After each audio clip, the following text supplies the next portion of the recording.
అండి మా ఊరి భోగి మంటలు చూడండి. ఇంటింటికాడ భోగి ఎంత సరదాగా చేసుకుంటున్నారు. మా ఊరి అమ్మవారండి.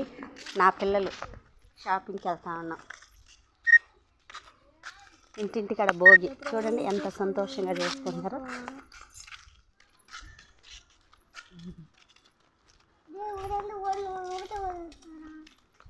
మన సంతోషకరమైనది ఫస్ట్ ఈ భోగి అండి. భోగి పండుగ అనేది ప్రతి సంవత్సరం వస్తూ పోతూ ఉంటుందండి. మనుషుల్లో మార్పులు మట్టుకు తెస్తూ ఉంటాయి. చూడండి ఇక్కడ పెద్ద భోగి వేశారండి.